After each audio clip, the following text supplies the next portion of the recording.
guys.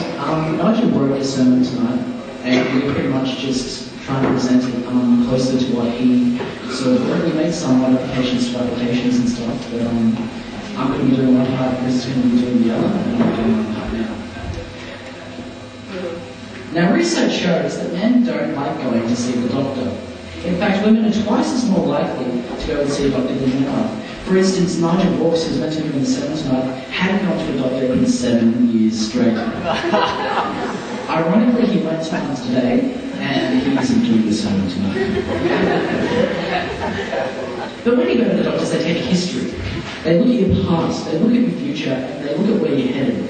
They look at whether you're more or less likely to live to 100. You know, like, they might say if you want to live to 100, you might have to cut down the KFC. They might say that you have to cut down the cigarettes or something like that. Or maybe the cream pies in the face. Thanks. Tonight's passage will show where we are with God. It will hopefully be a great reminder to us all of what God has done for us, and just be a general great encouragement to all of us.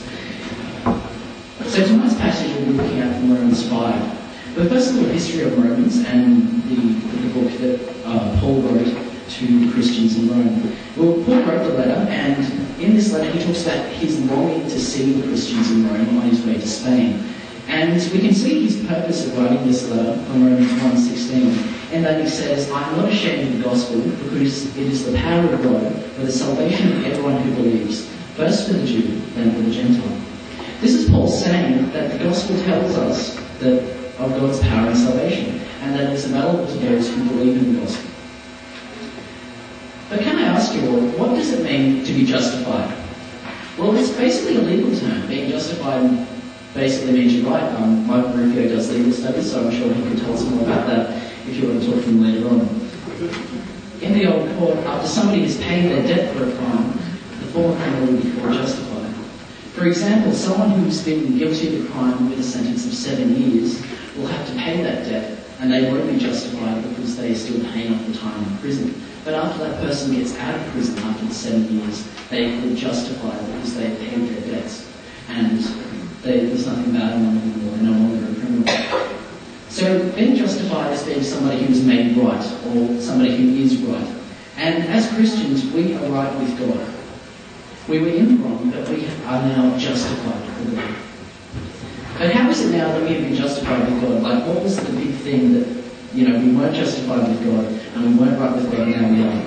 Well, Paul tells us a lot about this in verses 6 to 8, and he says that it is indeed Jesus that makes us right with God. In verse 6 it says, if you would like to put I'll read back up. Sorry, Tim. You see, at just the right time, when we were still powerless, Christ died for the ungodly. Very rarely will anyone die for a righteous man, though for a good man, somebody who might possibly dare to die. But God demonstrates his own love for us in this: while we were still sinners, Christ died for us. So this is a great sacrifice which Jesus has made for us. By Jesus dying on the cross for us, we are now set free from sin, and we can now go on to be justified before God.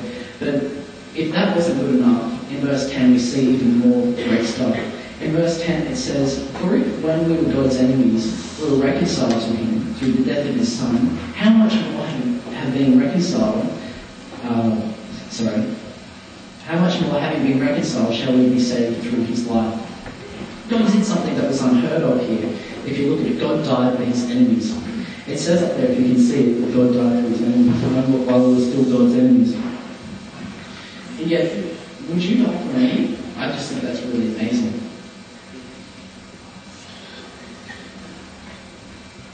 So I was at a music festival once called Blackstone. Some of you might have gone to it, some of you might have heard of it. But Blackstone is a music festival that's gone over 4 days, and most people stay in tents. Now, I was a bit annoyed while I was at Blackstone last year, because some of you already know the story of this. But I went out to see some bands, right? I was out till about 2 a.m. I was listening to some music that they had on at the music festival, and I came back to my tent to find a horrid smell. I opened up a tent, and I just couldn't get into it. The smell was so foul and so bad that I decided to spend that night elsewhere.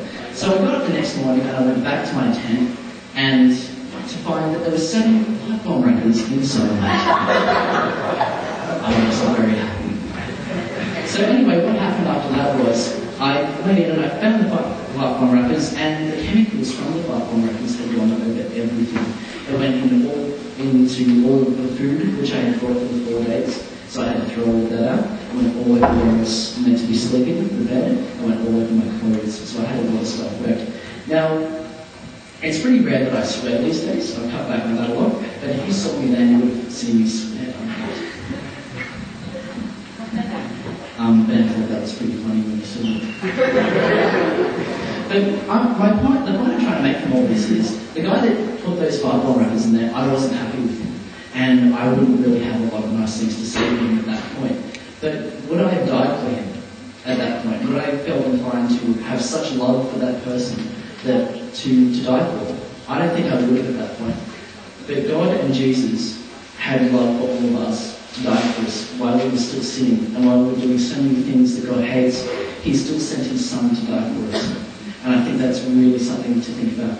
Because, would you die for somebody who's wronged you? Would you die for somebody who maybe bullies you in school, who maybe threw an egg at your face or a cream pie or something?